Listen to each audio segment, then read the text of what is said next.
Vou compartilhar com vocês hoje quais foram as ferramentas, o que eu usei para ter uma liderança de sucesso, ter um time forte, né? Que eu falo que o time da Assis é um time maravilhoso, é um time muito foda mesmo. E como que eu usei, qual que foram as minhas experiências que me levaram a agir e quais formas que eu agi que trouxe todas essas consequências e que complementou esse time maravilhoso que hoje eu compartilho dia a dia.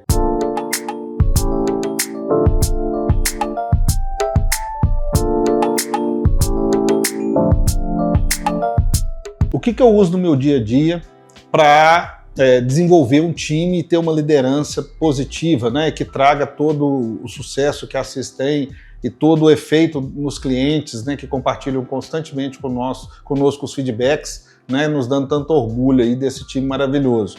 Cara, primeiramente é o que eu falo de coerência, né, aquilo que eu falo que é a premissa da empresa, os aspectos, né, dos pilares dessa empresa, como questão ética, atendimento ao cliente, servir, tudo isso a gente faz isso na prática e eu sou o primeiro, né, a dar esse exemplo. Eu acho que isso é importante.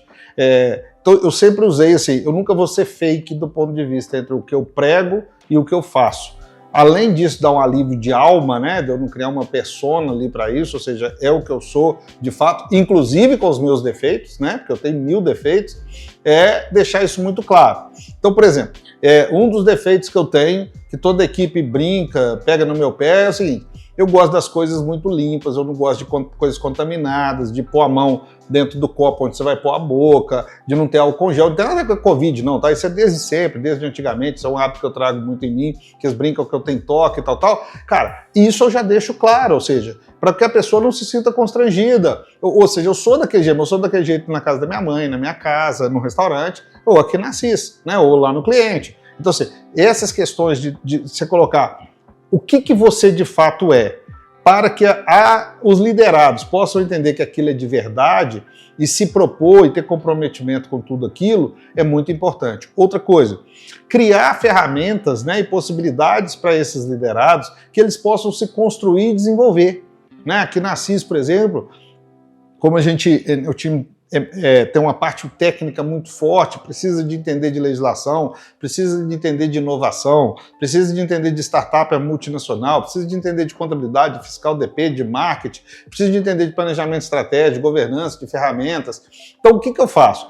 Eu busco parceiros que são especialistas nessa área, por exemplo, a área jurídica, eu tenho vários parceiros na área jurídica, a área contábil, eu tenho vários parceiros na área contábil, que possa dividir e compartilhar com o meu time essas experiências, tanto no aspecto de treinamentos, objetivos, de cursos e tal, como no aspecto assim, de poder acioná-los, tá no cliente, pintou uma dúvida, uma dor que a gente não teve a experiência, ou que aquilo tem um conflito lá entre o posicionamento de um e de outro, eles poderem ser acolhidos por pessoas que têm profundidade, que têm experiência de mercado e vão contribuir com eles, para que eles possam, na insegurança daquele momento, né, compartilhar essas dores e poder ter pessoas que vão apoiá-los ali, que vão acolhê-los naquele momento.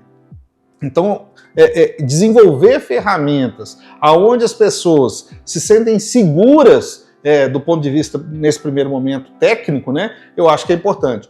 Um outro aspecto que para mim é muito relevante, que as pessoas, elas saberem que elas podem contar.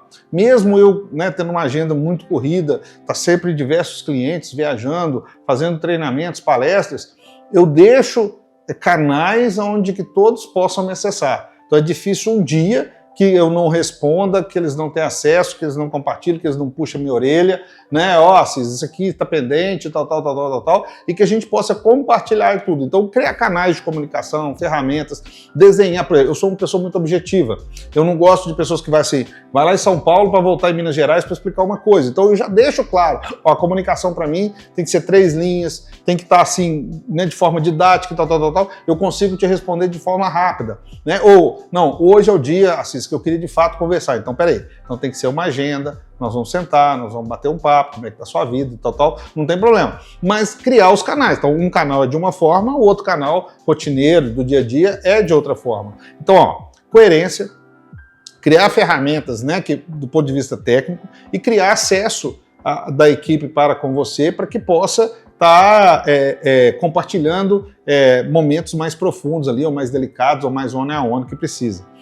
Outro ponto que eu acho muito importante é a gente entender que pessoas, elas têm vidas pessoais, né? Então, tem casamento, tem filhos, tem saúde, tem um monte de coisas envolvidas nisso, e que essa ascensão de cada momento, essa convergência, né, entre a vida pessoal e profissional, a gente possa respeitar, né? Possa respeitar e cotidianamente ter ferramentas para que a gente possa atrair isso de forma de comunicação, de sensibilidade, de momento. Por quê? Se eu entro para a reunião com uma pessoa que está com o marido hospitalizado, filho, pet, né? Que aqui a gente tem vários colaboradores que têm filhos pets aqui e tal, que são tutores de pets. Então a gente precisa de entender esses momentos para que isso, na hora de uma reunião, se você precisar ser mais duro, você saber interpretar aquele momento, né? Você poder saber que aquela pessoa, do ponto de vista pessoal, está mais fragilizada.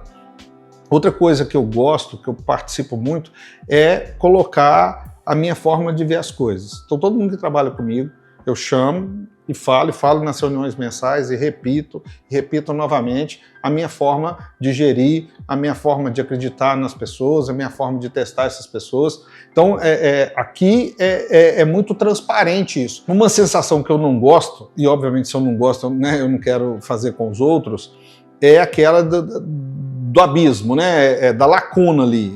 Eu tô ali numa bolha que eu não entendi. Por exemplo, eu falo muito, né, no aspecto de casa, com a minha esposa, o seguinte: tá, se tá brigada, nervosa, me explica o quê, né? Porque às vezes fica ali, pode ser isso, pode ser aquilo desgasta muito. Na empresa eu entendo que é a mesma coisa, o líder tem que deixar claro.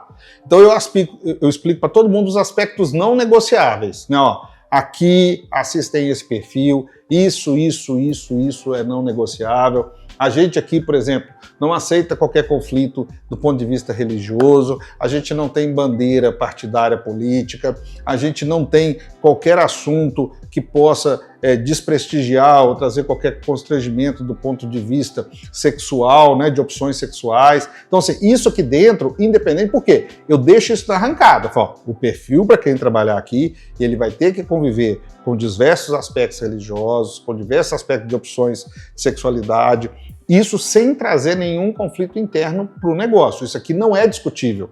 Não é qualquer situação que a empresa vai ficar, não. Aqui todo mundo é livre, né, para fazer as suas opções de vida e compartilhá-las da melhor forma possível. Né? Ó, aqui nós temos uma conduta ética, né? Nós não vamos, então assim, qualquer desvio ético não vai estar no nosso quadro, mesmo que tecnicamente seja muito bom. Ó, aqui os aspectos da empresa, do ponto de vista de remuneração, de visualização, de crescimento e tal, estão envoltos nisso. Ó, aqui as entregas para o cliente, né, entender esse perfil, entender os conflitos, posto à mesa. Ó, gente, se você tem um perfil, você está lá em campo, com grandes líderes, com grandes executivos, com investidores, com empreendedores, com empresários e tal, e você não aguentar determinadas pressões, você não está pronto para evoluir nesse mercado, né? Então, se eu quero conviver e ir para o mundo de executivos, eu vou ter que conviver com executivos, né? Se eu quero viver no mundo de investidores, eu vou ter que conviver com empreendedores, é a mesma coisa. E essas pessoas, às vezes, são duras, né? São objetivas, tem um trato mais duro. Então, assim, se a pessoa não estiver preparada para isso, não tiver o perfil de desenvolver isso ao longo do tempo, ela não vai se adaptar. Então, você deixando esse caminho muito claro, as pessoas vão entendendo, né? Outra coisa, quando eu contrato as pessoas, eu coloco elas no jogo, né? Ambientou e tal, elas vão ter os pares, obviamente, que sempre vai estar ali sustentando, mas eu coloco ela no jogo, para ela entender como é que é o jogo. Obviamente que ela vai ser no primeiro momento ali protegida, eles têm um deadline curto aqui na CIS, mas depois ela vai ser solta no campo, para que ela possa experimentar aquilo e possa optar, né, se aquilo faz sentido para ela ou não. Por quê? Porque aqui eu gosto de projetos longevos, eu gosto de pessoas que entram e ficam na empresa durante uma esteira boa, grande, né? Porque isso traz conforto para o cliente, isso traz os nossos investimentos nas pessoas serem compartilhados, né? A gente, desde o ano passado, faz investimentos desde a área da saúde, então eu tenho um time, né, de nutricionista, de fisioterapia, que acompanha todo o time, eles fazem, né, mais de 50 exames, vão cuidar da sua parte de saúde, vão ser monitorados. A gente tem palestras de neurocientistas, a gente tem palestras de pessoas de alta performance, como o Gustavo Borges, por exemplo. Então eu mostro para o time o tempo todo que a gente reinveste neles, né, que eles estão aqui para aprimorar e para buscar. Eu tento muito fazer conexões de clientes que têm produtos ou serviços que pode ser aderente ao meu time, para eles compartilharem, para eles sentirem, para eles, né, terem aquela experiência de serem impactados e criar o processo de engajamento no processo do cliente. Então são tudo ferramentas que no dia a dia a gente se propõe aqui na Assis e dá muito certo, porque nós temos 21 anos aqui de projeto e cada vez nós estamos maiores e melhores. Se você tem um case de como você se transformou em um líder de sucesso, compartilhe conosco para que a gente possa aprender com você e também, se for, né, uma dúvida, uma dor, a gente possa de repente fazer um vídeo que possa te atender. Para você que chegou aqui agora, assina o nosso canal, ativa o sininho, nos siga nas demais redes sociais e até o nosso próximo encontro.